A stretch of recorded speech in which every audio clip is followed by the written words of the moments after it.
It's one of those things that I've been trying to get done since I came to Nashville a couple of years ago.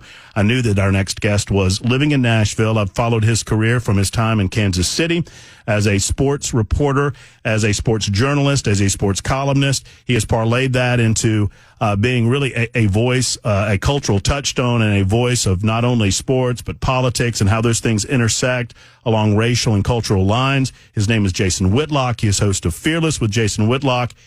And it is a pleasure to have him in studio.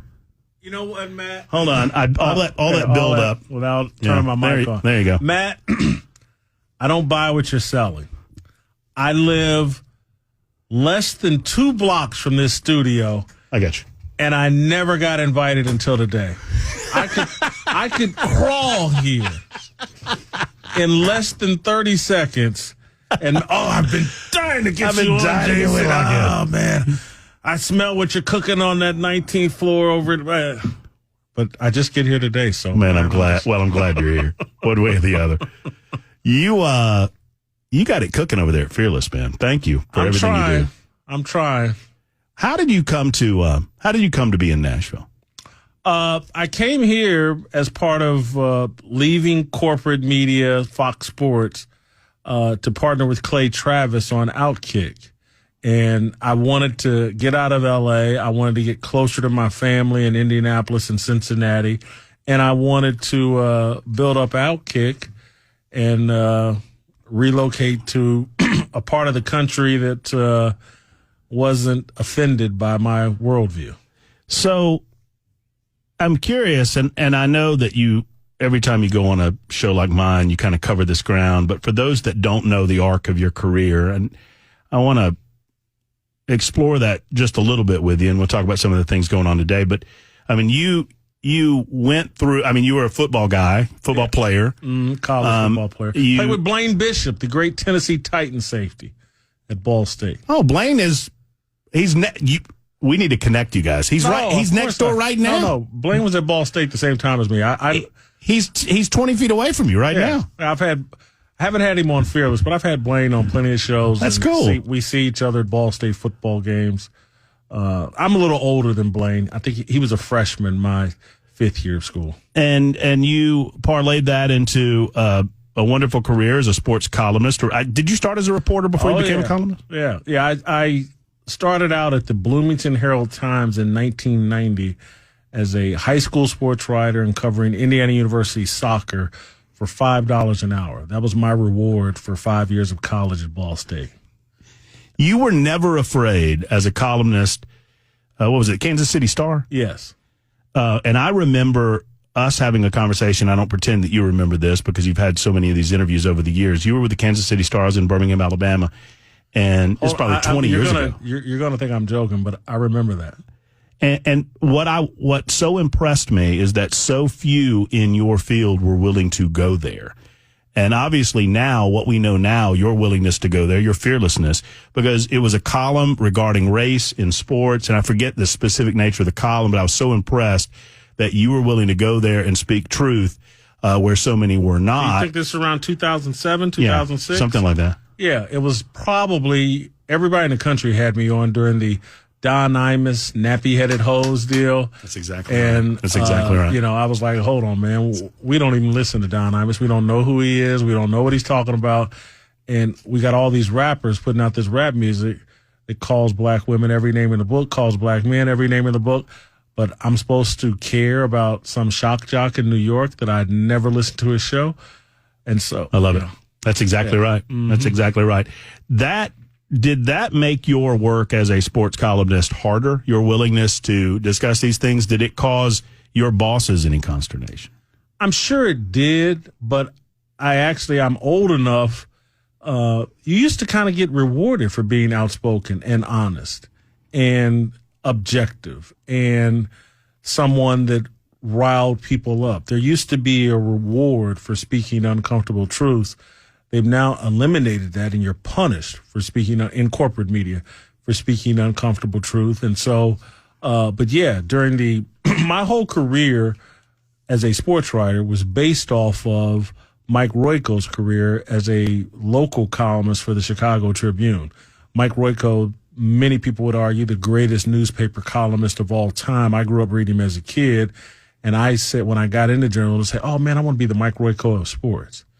And so Mike Royko won the Pulitzer Prize, was syndicated all over the country, and every newspaper in the country, was a real power player. And I wanted to be that in the sports media lane, and did that for the better part. Let's say I started writing a column in 1992 in Ann Arbor, Michigan, and left the newspaper industry in 2010.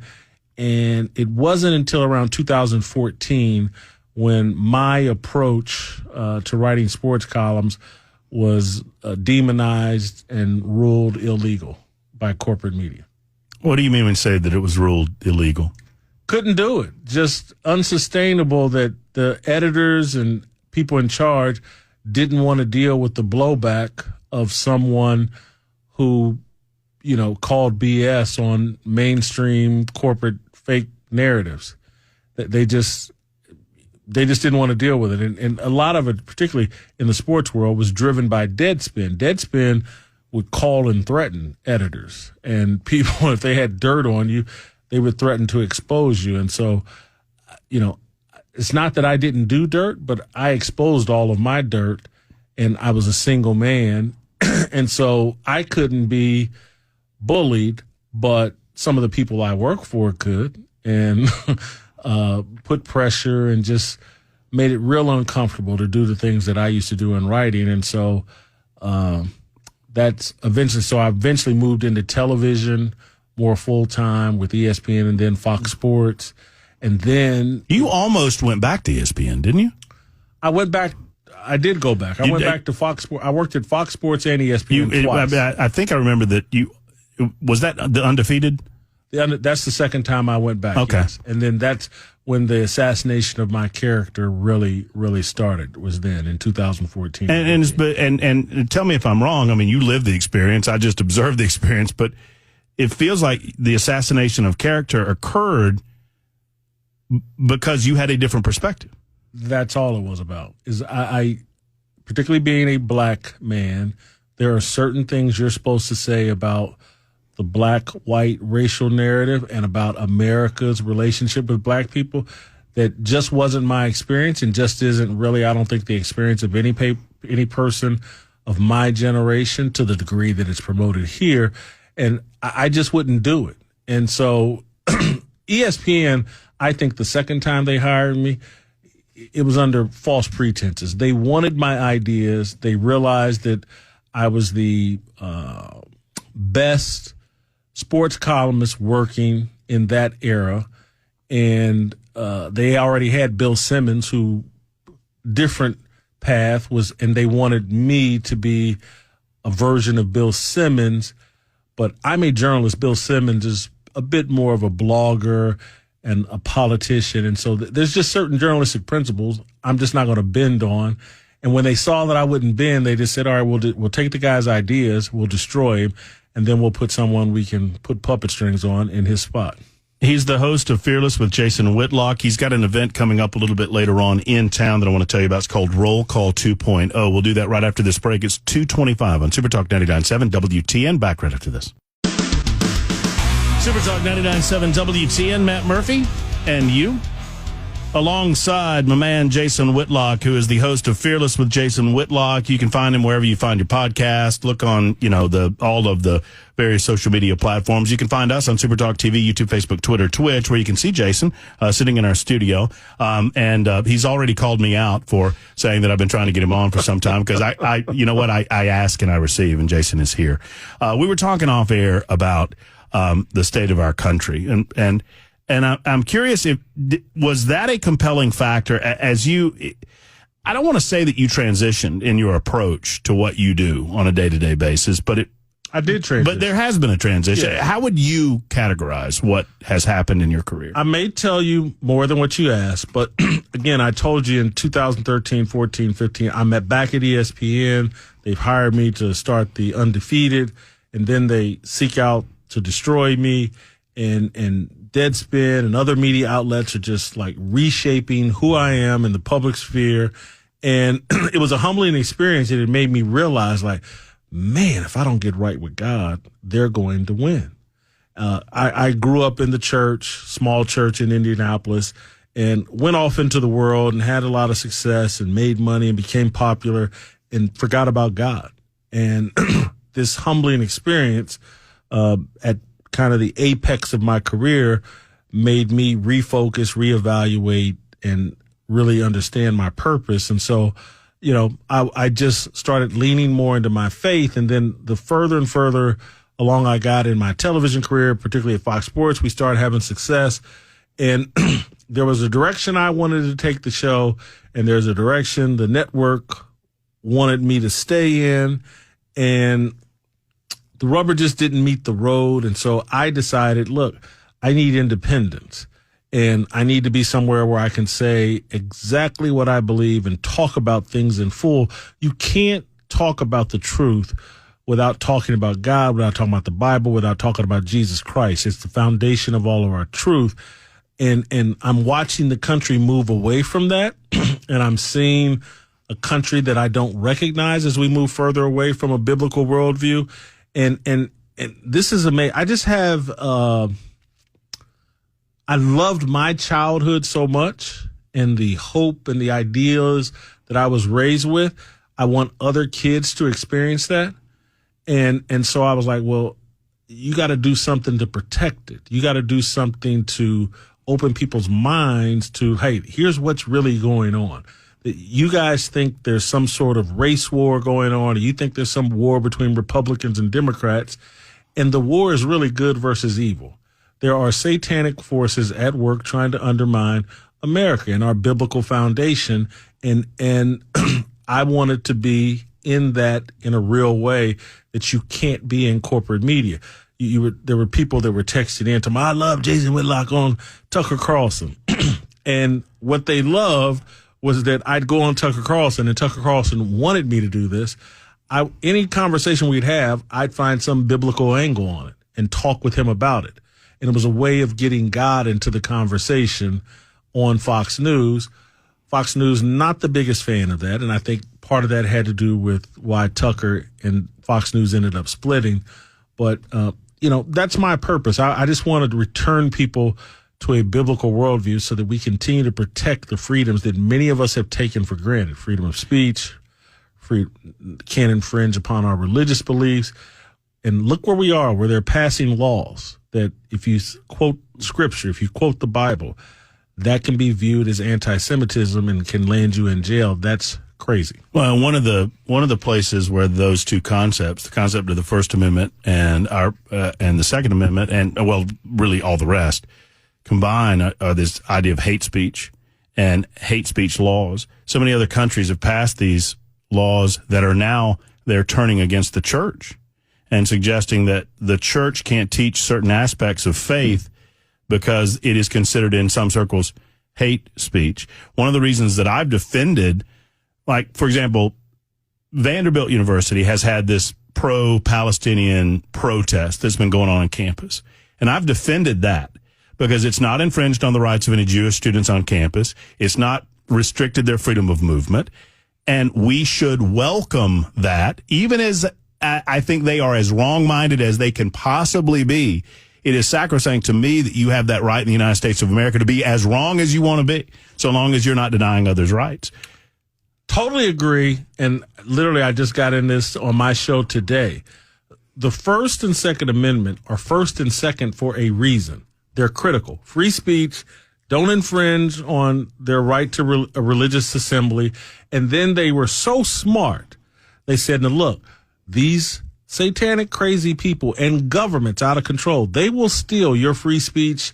They'll come against your religion. So I'm going to give you this gun to protect you and those rights that God has given you. And you have to back them up with the gun because you're dealing with evil, wicked people.